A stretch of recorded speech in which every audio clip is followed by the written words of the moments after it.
নমস্কার বন্ধুরা, কেমন আছেন সবাই? আশা করছি আপনারা প্রত্যেকে সুস্থ আছেন এবং আপনাদের বাগানের টগর গাছগুলি খুবই ভালো আছে। বন্ধুরা, আজকে আমাদের এই ভিডিওর মূল বিষয়বস্তু হলো কিভাবে আমরা এই এপ্রিল মাসে এসে দাঁড়িয়ে টগর গাছে এই রকম হারে প্রচুর পরিমাণে ফুল ফোটাতে পারব। কি এমন খাবার ব্যবহার করলে গাছ রকেটের গতিতে বেড়ে উঠবে, গাছে প্রচুর পরিমাণে কুঁড়ি আসবে এবং গাছ ভরে ফুটবে প্রচুর সাদা টগর ফুল। বর্তমানে এই এপ্রিল মাসে এসে দাঁড়িয়ে অধিকাংশ বন্ধুরাই কমেন্ট করে জানাচ্ছেন যে আমাদের টগর গাছগুলি একদমই ভালো বৃদ্ধি হচ্ছে না।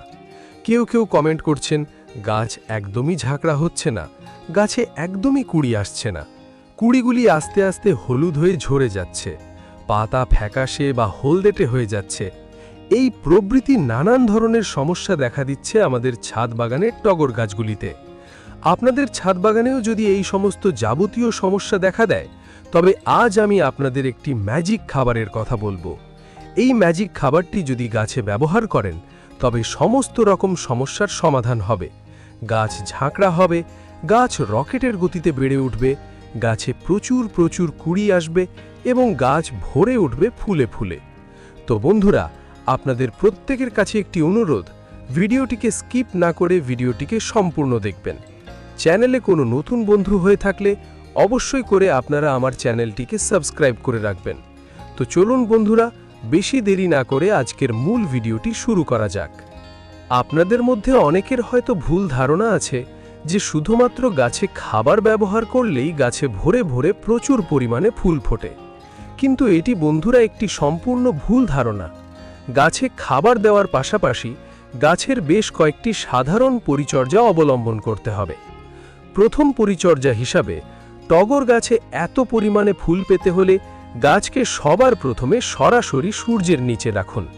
হ্যাঁ, ঠিকই শুনেছেন, এই ফুল গাছগুলি খুবই সূর্যালোক পছন্দ করে এবং গাছকে এরকম হালে ঝাঁকড়া করে তুলতেও হলেও আপনাকে গাছগুলিকে সরাসরি রোদে রাখতে হবে। কমপক্ষে গাছে 4 থেকে 5 ঘন্টা সূর্যালোক অতি অবশ্য পায়, সেদিকে খেয়াল রাখবেন। যদি দেখেন গাছের পাতা পুড়ে যাচ্ছে বা গাছ নেতিয়ে পড়ছে, তাহলে গাছকে দুপুরবেলা যখন কড়া রোদ থাকে তখন শেডের নিচে রাখতে পারেন। তবে সকালবেলার রৌদ্র যাতে অতি অবশ্য করে গাছে 3 থেকে 4 ঘন্টা পায়, সেদিকে নজর দেবেন। তাহলেই দেখবেন আপনার গাছ ফুলে ভরে উঠছে। টগর গাছ দ্রুততার সাথে ঝাঁকড়া না হওয়া এবং ভালোভাবে বেড়ে না ওঠার আরও একটি কারণ রয়েছে, সেটি হচ্ছে গাছের গোড়ার মাটিতে ভরে জল দেওয়া। অনেকেই আছে যারা গাছের গোড়ার মাটি ভেজা থাকার সাথেও আবার গাছের গোড়ার মাটিতে পুনরায় জল দেন। ফলে গাছের গোড়ার মাটি একদম শুকাতে পারে না এবং গাছের গোড়ার মাটি না শুকালে গাছের শিকড় আস্তে আস্তে ড্যামেজ হয়। ফলে গাছের শিকড় একদম ভালো শ্বাস প্রশ্বাস নিতে পারে না। গাছের শিকড় যদি ভালোভাবে বৃদ্ধি না হয়, তবে সেই গাছের বৃদ্ধি কখনোই হবে না। এই গাছগুলি ময়েশ্চার পছন্দ করে, কিন্তু জল জমা একদমই পছন্দ করে না। যখন দেখবেন গাছের গোড়ার মাটি ওপর থেকে আস্তে আস্তে শুকিয়ে যাচ্ছে, তখনই জল ব্যবহার করুন। প্রয়োজনে মাটির 1 ইঞ্চি গভীরে আঙুল দিয়ে দেখুন যে জলের প্রয়োজন আছে কিনা। যদি মনে হয় ভিজে ভাব নেই, তখনই গাছে জল দিন। তৃতীয় পরিচর্যা হিসাবে বলবো, বর্তমানে এখন যেহেতু আমরা এপ্রিল মাসে উপনীত হয়েছি, এই সময় সূর্যের তাপমাত্রা বেশ অনেকটাই থাকে। এই অতিরিক্ত তাপমাত্রার কারণে টগর গাছের কুঁড়িগুলিও অনেক সময় পুড়ে যায় বা হলুদ হয়ে ঝলে যায়। তাই এর প্রতিকার হিসাবে যে কাজটি করবেন, যাদের একদমই ছাওয়া জায়গা নেই, তারা বিকেলে যখন গাছে জল দেবেন, তখন পুরো গাছটিকে জল দিয়ে খুব ভালোভাবে স্নান করিয়ে দেবেন। এতে গাছের সতেজতা বজায় থাকবে এবং গাছ খুব ভালো থাকবে। টিপস নাম্বার 4 হলো, গাছের গোড়ার মাটিতে আমরা কখনোই আগাছা জন্মাতে দেব না, কারণ আগাছাগুলি গাছে দেওয়া সমস্ত খাবার খেয়ে ফেলে। ফলে আপনার মূল গাছের জন্য পর্যাপ্ত পুষ্টি থাকে না। তাই সব সময় টবের মাটি পরিষ্কার রাখুন। টিপস নাম্বার 5, কিভাবে আমরা আমাদের টগর গাছকে রকেটের গতিতে ঝাঁকড়া করে তুলব। গাছকে দেখার মতো বাড়িয়ে তুলতে হলে আপনাকে পিঞ্চিং বা কাটাই ছাঁটাই করতে হবে। যখন দেখবেন গাছের ডগায় ফুল ফুটে শুকিয়ে গিয়েছে বা ডালগুলি অতিরিক্ত লম্বা হয়ে যাচ্ছে, তখন সেই ডগাগুলি আপনারা কাটাই ছাঁটাই করতে পারেন। এই এপ্রিল মাসে আপনারা গাছের সফট প্রুনিং করুন।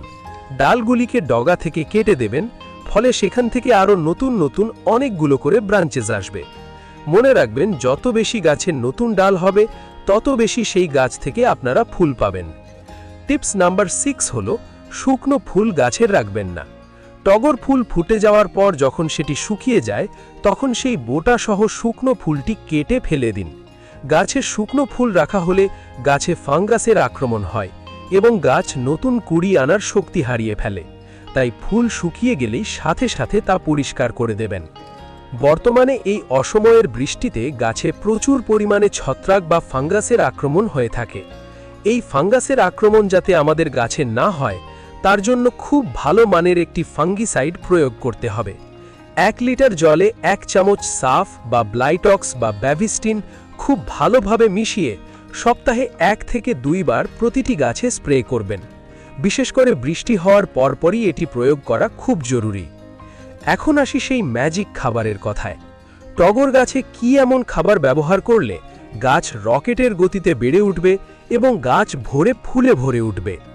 এই খাবারটিকে ব্যবহার করার মাত্র 1 সপ্তাহ পর আপনার গাছ ফুলে ফুলে ভরে উঠবে। বন্ধুরা, এটি হলো NPK 10-26-26 বা সুফলা। এটিকে বাজারে গিয়ে আপনারা সুফলা নামে খুঁজলে খুবই সহজে পেয়ে যাবেন। এই সারটিতে রয়েছে 3টি উপাদান: নাইট্রোজেন, ফসফরাস এবং পটাশিয়াম, অর্থাৎ NPK। এটি ব্যবহারের নিয়ম হচ্ছে প্রত্যেক গাছের টব অনুযায়ী, অর্থাৎ 8 থেকে 10 ইঞ্চি টবের জন্য 8 থেকে 10টি দানা বা বড় টব হলে 15টির মতো দানা টবের ধারের দিক বরাবর দিয়ে দেবেন। দানাগুলি ছড়িয়ে দেওয়ার পর গাছে আপনারা ভরপুর জল দিয়ে দেবেন। এই খাবারটিকে আপনারা গাছে ব্যবহার করবেন মাসে 2 বার অথবা 15 দিন পর পর। এই খাবারটিকে ব্যবহার করার মাত্র 1 সপ্তাহ পরই আপনারা রেজাল্টটি হাতে নাতে পাবেন। এই খাবার ব্যবহার করার 1 সপ্তাহ পর আপনি টবের মাটিতে যে কোনো তরল সার প্রয়োগ করতে পারবেন। গাছ রকেটের গতিতে বেড়ে উঠবে, গাছ দ্রুততার সাথে ঝাঁকড়া হবে এবং গাছ ভরে ফুটবে প্রচুর প্রচুর ফুল। আমি আমার গাছে এত পরিমাণে ফুল পাই তার গোপন রহস্যই হলো এই খাবার। আপনারা অনেকেই জানতে চান যে গাছে কি খাবার দিলে এত ফুল ফোটে। তো বন্ধুরা, এই হচ্ছে সেই আসল ম্যাজিক খাবার। এই খাবারটি এবং যে কয়েকটি পরিচর্যার কথা বললাম সেগুলি যদি আপনারা সঠিকভাবে মেনে চলেন তবে আপনাদের বাগানও ফুলে ফুলে ভরে উঠবে। ভিডিওটি যারা এতক্ষণ ধৈর্য সহকারে দেখলেন আপনাদের প্রত্যেককে অসংখ্য অসংখ্য ধন্যবাদ। ভিডিওটি যদি বন্ধুরা আপনাদের একটুও ভালো লেগে থাকে বা কাজের বলে মনে হয় তবে ভিডিওটিকে একটি লাইক করে দেবেন এবং কমেন্ট করে জানাবেন কেমন লাগলো। আর অবশ্যই করে আপনারা আমার চ্যানেলটিকে সাবস্ক্রাইব করে রাখবেন এবং বেল আইকনটি প্রেস করে রাখবেন যাতে আমার নতুন ভিডিও সবার আগে আপনার কাছে পৌঁছে যায়। এবং ভিডিওটি অন্যান্য বাগান প্রেমী বন্ধুদের কাছে শেয়ার করবেন যাতে তারাও খুব সহজে ছাদ বাগান করতে পারে। তো বন্ধুরা, দেখা হচ্ছে আবার অন্য কোনো ভিডিও নিয়ে। ততক্ষণ সবাই সুস্থ থাকবেন, ভালো থাকবেন এবং আমার ভিডিও দেখতে থাকবেন। ধন্যবাদ।